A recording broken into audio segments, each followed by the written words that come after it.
Hey everyone, it's Kevin the Paracordist. Video now showing you how to make charred cloth or char cloth.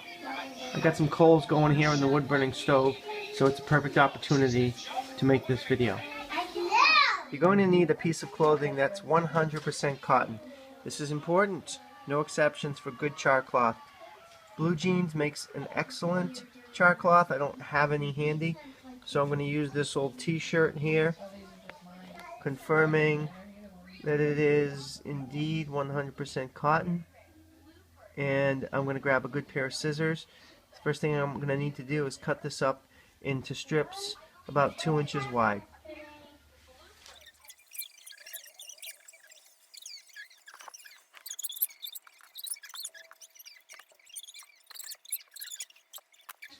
Okay, about 2 inches wide, just a full strip cut out of the shirt, 3 inches wide maybe. Now I make several more. Metal container. This here was one of those containers that once held candy or nuts or something like that I got a just a slip-on top.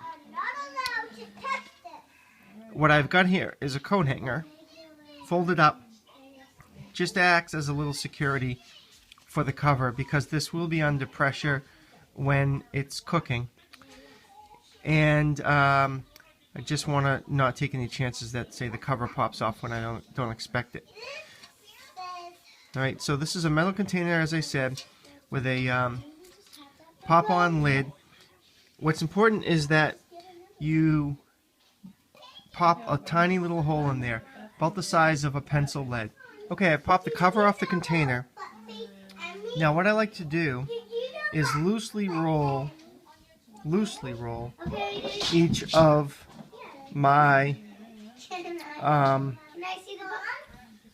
my lengths of char cloth. Rather than cut char cloth, pre-cut it into squares, I like to make a roll. Then I can unroll and take a piece off as large as I want.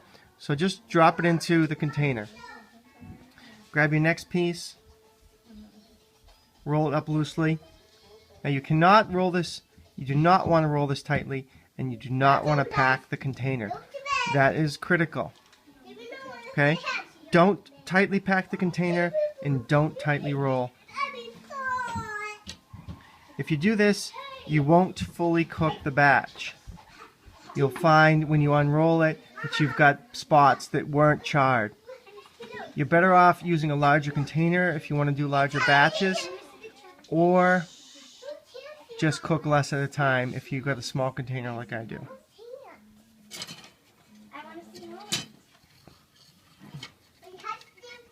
Alright, that's about all I want to put in here. Maybe one more.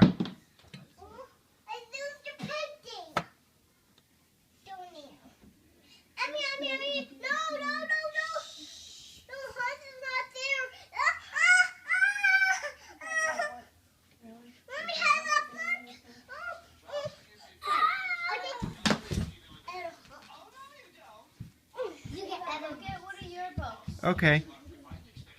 Now I put that in here. Put the cover on.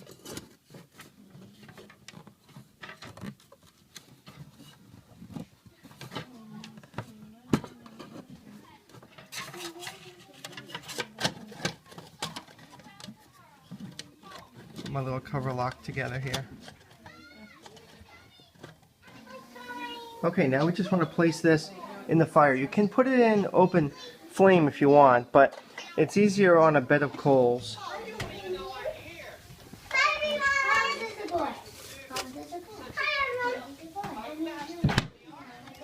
Okay, you can see the smoke pouring out of the hole in the top. We've also got some flame shooting out of the side of the cap, but that's fine. What's going to happen here in a second, most likely, is that flame's going to start shooting out of the top as well.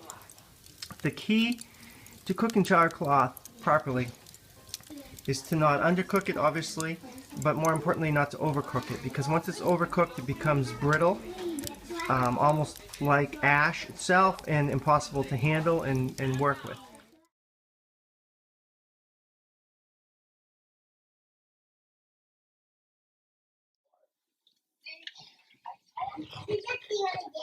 Now you can see the flame pouring out of the top. So what I was saying before is when we pull it out and check it, as long as we haven't overcooked it, we always have the ability to put it back in and cook it longer. What we're going to do is pay attention to the level of the flame coming out the top. When it shortens to maybe an inch, half an inch, and it's not coming out with such force, then we're going to pull it off and check the batch. It's been a few minutes. The length of time doesn't really matter because it's going to vary depending on the material, the amount you packed it, and how hot the fire is. A lot of factors. So really all that matters is that we just keep an eye on that flame. Okay, the flame has reached a trickle. Now you got to put on some safety gloves here. You're going to pull this out of the fire. And you have to plug the hole with the pencil. Sorry, I have no light here. This step is critical. You have to block oxygen from entering the container with the charred cloth and give this thing an opportunity to cool. If you pull that cover off now and leave that pencil out, the cloth inside will continue to burn until it turns into dust. Alright, so you have to be fair, give it 10 minutes or so to completely cool down. Then we'll open it up and check out the contents. Alright, so here's the reveal. See how this batch came out.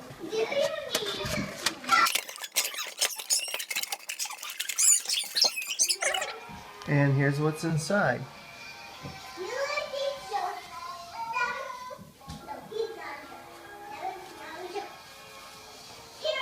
Feels pretty good. It's definitely charred. It's solid. It's definitely not overcooked. Take a look at some of these other pieces here. See if I see any spots of the original color inside. That would mean it wasn't cooked. Now, well, a good sign of a good cook here is also that, sure, it's going to get your fingers a little black, you know, from the charcoal, but not overly so. If you overcook it, your hands will be black almost instantaneously. So that's it, perfect batch.